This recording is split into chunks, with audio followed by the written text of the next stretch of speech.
The backstory of the song Guns on the Roof is a strange one. Topper Headon had a fondness for air guns, and he bought an air rifle from a friend. On Thursday, March 30th, Topper, Paul Simonon, Robin Banks, session sax player Gary Barnacle, and two other Barnacle brothers were hanging out on the parapet in top rehearsals. It overlooked the railway line. There were pigeons flying around, and Topper thought it would be funny to bag 3 of them. Little did he know these were trained racing pigeons owned by a mechanic on the railway line.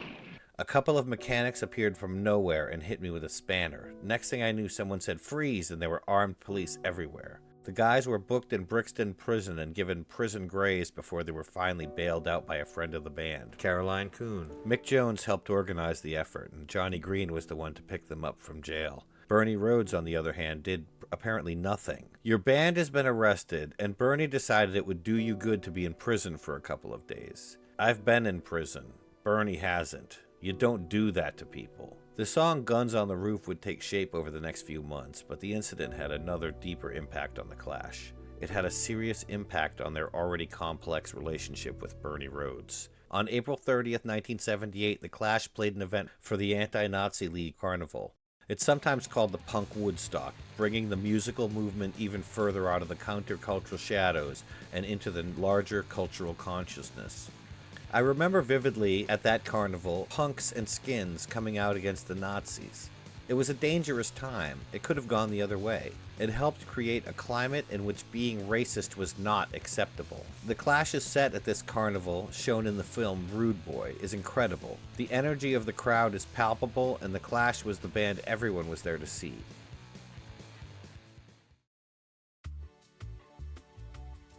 The band recorded at Marquee Studios in Richmond Mews in March of 1978, before Sandy Pearlman arrived. Simon Humphries from CBS was engineering, and Mickey served as producer. The music was evolving and becoming more complex, but the band's focus on reggae and classic soul music was becoming more apparent. They fine-tuned their cover of Toots and the Maytals' Pressure Drop. They covered Time Is Tight by Booker T and the MGs. They recorded one of Joe's pre-Clash tunes, 1-2 Stuck on You.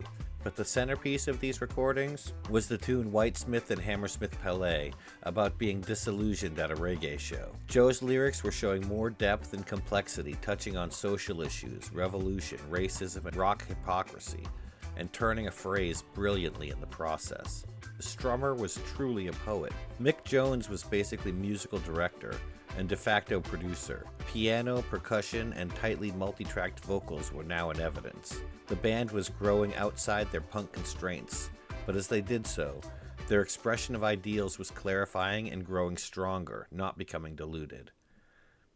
The band, with producer Pearlman, went to Utopia Studios and then to Basing Street Studios to record what would later become Give 'Em Enough Rope. The sessions were focused and exacting. Sandy was meticulously building a record. Mick Jones was fascinated. Topper and Paul were a bit more bored, though when he was on the kit, Topper was excited to be recording an album for the first time, and his drumming was on point. At one point, the band nicked off to France to do a gig, an Inspire Jaunt organized by Bernie to break the tension of recording. But truth be known, the bond between the band and Bernie was strained ever since the Guns on the Roof incident. Paul painted a mural at rehearsals. It showed a naked Bernie being shat on by a flock of pigeons. The band was ignorant of the state of their finances and were still being paid £25 a week by Bernie. They had to beg for funds more and more, and Bernie came around less and less, with Mickey Foote now serving as intermediary between the band and Bernie Rhodes. But in the summer of '78, Bernie Rhodes pushed things to a breaking point that could have spelled the end of the band.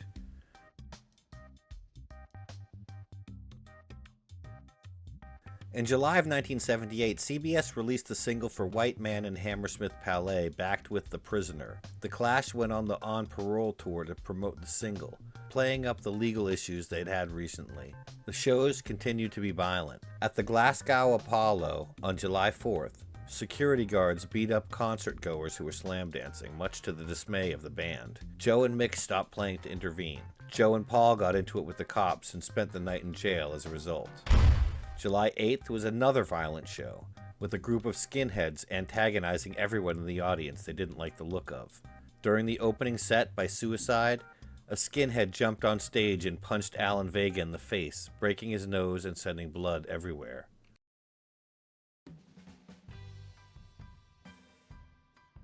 The Sex Pistols broke up before the tour, which shook up the Clash. Sex Pistol Steve Jones started showing up at Clash shows, playing the Pistols pretty vacant as an encore with the Clash.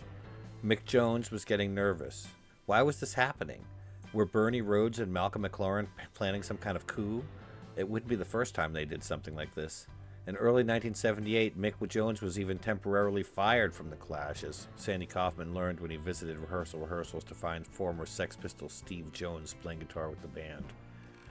I think 1978 is the pivotal year. The Clash have made it, reaching a wide audience, but what does that mean? Paul seems to enjoy it. He was the most hedonistic in terms of finding pleasure in a situation. Joe struggles with it, but rises to the occasion. But with Mick, I think he finds it more of a responsibility than he ever imagined.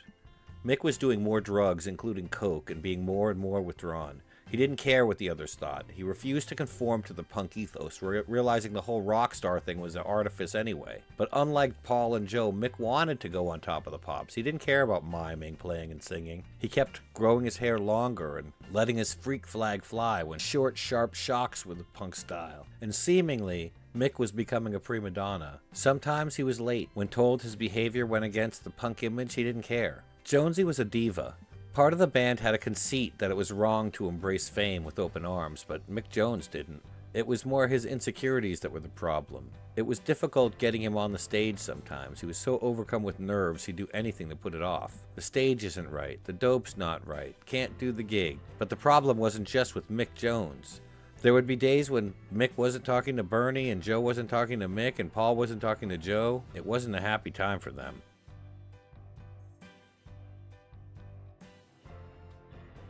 Additionally, on the On Parole Tour, they were plagued by Jack Hazan and David Mingay filming footage for Rude Boy. It's great now that this performance footage exists, and it captures an intensity of the band in high-quality resolution. Like the Beatles' Let It Be film, Rude Boy captures not only the band conflicts and chaos from concerts to tour dates, but also the haphazard construction of the film itself, with oddly strained dialogue between the band members and the lead actor. The project was not really embraced by the band. It was more Rhodes' idea, and you can really tell from watching the film. The band was planning to release their second album in September of 1978. It would be called Give 'Em Enough Rope. But when the band got off tour in August, the long-awaited second album still wasn't done. CBS record executives had issues with it. They said Joe's voice would be unintelligible to U.S. audiences, and they thought the mix wasn't commercially viable for the United States, and so they were working on their own remixes.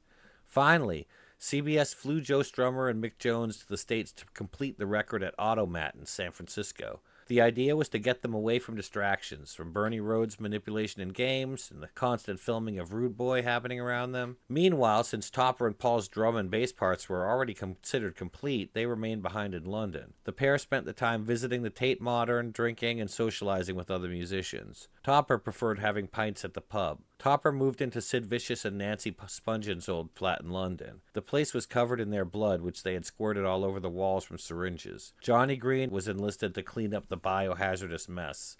Despite the brutal signs left behind by these two, before long, Topper Headon was also experimenting with harder drugs himself, first cocaine and later heroin. In California, Mick and Joe were beginning work at the Automatt studio on Folsom Street. They were staying in a hotel in Chinatown.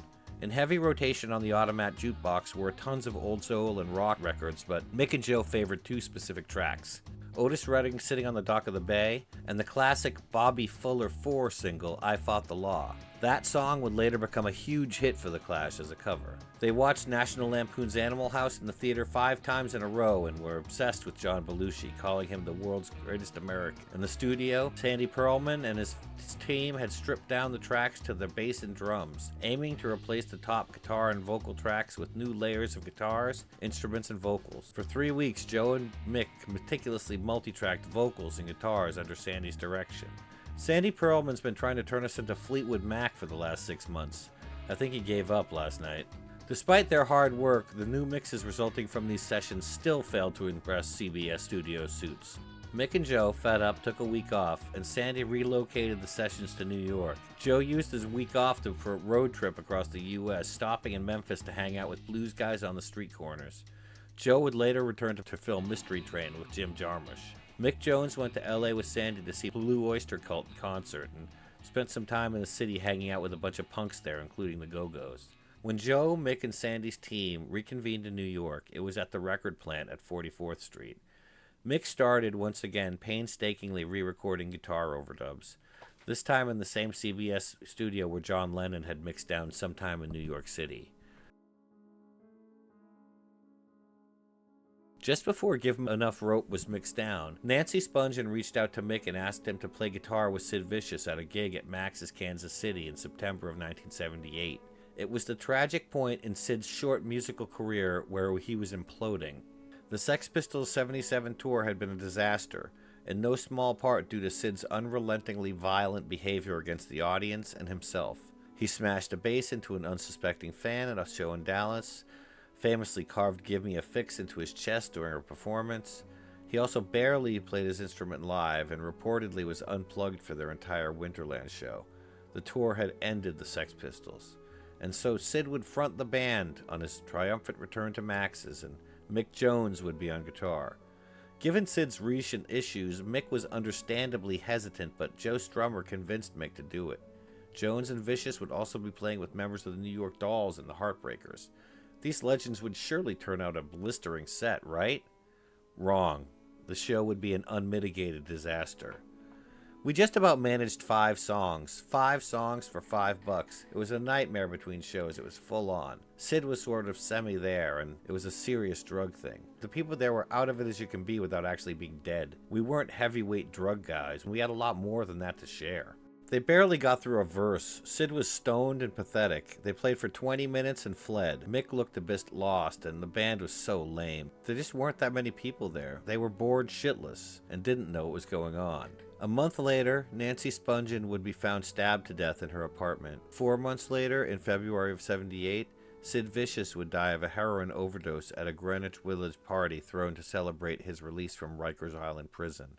He was 21. This incoherent short run of shows stands as the swan song of a troubled youth and a punk icon. The mixdown phase of Give 'Em Enough Rope was a little frustrating for Mick and Joe, with CBS bringing in studio players on some tracks. For example, a lounge pianist Mick had met in a bar put down a piano part for Julie's Been Working for the Drug Squad, but his piano part was replaced by one played by Blue Oyster Cult's Al Lanier. And when Paul and Topper finally came to the U.S. to hear the final product, they couldn't argue with the results. They were understandably proud of themselves and agreed the impact of the record was there. Sandy's production did bring things to a new level. The recording of the album had been notably done with no real influence from Bernie Rhodes. Bernie did, however, book a 2-day run of shows without consulting the band, and it was in conflict with their mixdown in the U.S. Canceling the shows led to an unnecessary loss for the band, and also to Bernie talking trash about the band in the UK music press. Soon, Rhodes appeared to be working actively to undermine the band, seeding rumors of conflict with band members, trying to foment tension with the Clash, and so at the urging of a band friend, confidant, and supporter Carolyn Coon, the Clash fired Bernie Rhodes. There were rumors Rhodes had ripped them off, and the Clash alleged breach of contract, but Rhodes claimed the Clash still owed him money. The band handed the day-to-day operations to Carolyn Coon with one stipulation: she was not allowed to call herself the manager. In November of 1978, Give 'Em Enough Rope was finally released in the UK, but US audiences would need to wait for the record until April of '79. The album was well received by critics and devoted fans, and in the UK it would tie with 1982's Combat Rock as their most popular record. Rope shows a growing maturity of their musical vision, with a little more introspection and a bit less reggae. Some criticize it as being overproduced, but as the years have passed, Give 'Em Enough Rope's been included in many best-of album lists. It feels epic and contains some of the Clash's most memorable tracks. Safe European Home, Tommy Gun, Julie's Been Working for the Drug Squad, and the Mick Jones classic Stay Free are all on this record. CBS in London and Epic Records in the US were handling promotions for Give 'Em Enough Rope. The record wasn't selling very well, and neither company saw the point in a tour. After much pushing by Caroline and the band itself, CBS finally agreed to bankroll an American tour for £30,000. Caroline ended up ponying up £3,000 of her own to secure some dates. Regardless of the delayed U.S. release, in a move that should have made Bernie Rhodes proud, the Clash embarked on the North American Pearl Harbor tour in January of 1979, 3 months before U.S. fans would have a chance to hear the record or U.S. radio would play it. This could have impacted U.S. sales. Despite its strong showing in the UK, the album peaked at a pitiful 128 on the U.S. Billboard charts. The Pearl Harbor tour was the Clash's first U.S. tour, and they enjoyed themselves. They were cautious coming in, but soon realized that most everywhere they went, they were loved by American audience and the press. The Clash booked Bo Diddley as their opening act, paying whatever it took to get him. In fact, Bo Diddley was paid more than the Clash was on this tour. The blues legend and the punk band hit it off famously. The first tour of America was great, with Bo Diddley on the bus with us. He used to drink this stuff called Rock and Rye, which was whiskey with fruit at the bottom of it. We thought it was pretty delicious. Joe adopted it as his before stage drink. Bo was great. He'd sit up all night telling us jokes, his guitar and his bunk. As the band traveled from west coast to east, the tour started to wear thin. Truck stops and 7-Elevens got less novel. In vast swaths of Midwest U.S., the people didn't care who the Clash were. Safely back on the East Coast, the Clash played a show at the Palladium in New York. Their U.S. press officer, Susan Blonde, showed them around New York and introduced them to her friend, Andy Warhol. The show was a huge milestone for the band. The stairs leading to the dressing rooms were a social register. Everyone in New York was there, including Bob Dylan and Andy Warhol. The group are filing past these people, and I'm lingering behind, being polite. It's the band's day, and I don't want to intrude. Strummer is the last one in the dressing room when he shouts, "Come on, Howard, you can come in, you're one of the band." That made it all worthwhile. Joe really did care about fans who made an effort. The Pearl Harbor tour was a massive success, creatively and commercially. Their boldly wrought message was one of anti-racism, political involvement, questioning authority, and doing it all while being tough and cool. The message and messengers both resounded with enthusiastic American audiences, just as it had in England. This was followed by the Sorted Out tour across England in November and December. If the album had taken too long, it seemed like they were making up for it. Their loyal entourage remained an integral part of the inner circle, keeping them real in a sense, supporting the band, and sometimes getting them in trouble. Robin Banks, Mick Jones' old friend and the subject of the new Mick Jones song Stay Free, was covering the tour for Zigzag magazine. When Topper Headon and his girlfriend went skinny dipping at one tour stop, Robin stole their clothes. And the new members of the team would be added here. Howard Frazier, former NME journalist and Clash fan, would become the group's driver. Johnny Green had lost his license for drink driving. Barry August, aka The Baker, was the drum tech. You can see him in a few scenes from Rude Boy film. Check out his blog in the description. Barry Myers was the new tour DJ. And Johnny Green was still sort of a stage manager, orchestrating the band's lives and entourage, which often meant starting fights, trashing hotel rooms, and causing chaos generally. A lot of the madness was to do with Johnny. He was a very powerful mover. He was not just roadie or even personal manager. There was a lot more to it than that. It was the fifth Beatle syndrome. Only a few months had passed since they had sacked Bernie Rhodes, but interim manager Caroline Coon's already beginning to wear on the band. They saw her as too commercially minded, too aligned and friendly with CBS and Epic Records. As time went on, tensions between Caroline, members of the band, and their entourage increased. Of course, this must have put Paul in an extremely awkward position as well. He was stuck between his girlfriend and his bandmates. And so, after the tour ended, Coon requested a meeting with the Clash. Instead, Joe Strummer informed her that she was sacked. They were without a manager again. And once again, despite their professional success, the Clash would be having a difficult Christmas season. Bernie Rhodes had won a judgment against the band, and for now, a court order meant the band's earnings were being redirected to Rhodes directly. In January of 1979, before Give 'Em Enough Rope was even released in the U.S., the Clash booked time in Wessex Sound Studio in Highbury New Park, London. The immediate focus was covering the Bobby Fuller song I Fought the Law, the record they'd been killing on the jukebox in San Francisco. Joe changed the lyric to I Killed My Baby and It Felt So Bad in reference to Sid Vicious being accused of the murder of his girlfriend, Nancy Spungen. For this session, Mick Jones was ultimately calling the shots, backed by Bill Price, a steady-handed producer who worked on Nevermind the Bollocks as well as with Mata Hoople. So Mick and Bill immediately gelled. In fact, the whole band liked him, and he loved their material and was respectful of their vision, and he was a capable, flexible engineer. Other songs recorded at the I Fought the Law session were a funkier new version of Capitol Radio, as well as Groovy Times and Gates to the West. Meanwhile, some bad news arrived for the band on the frustratingly intrusive and as of yet plotless Rude Boy film. Director David Mingay admitted the sound of the film's performances was subpar. In fact, the quality was so bad it was not up to broadcast standards. To save the film, The Clash would have to re-record the unique, spontaneous live songs in the film and make them seem like the same performances. This is a monumental task.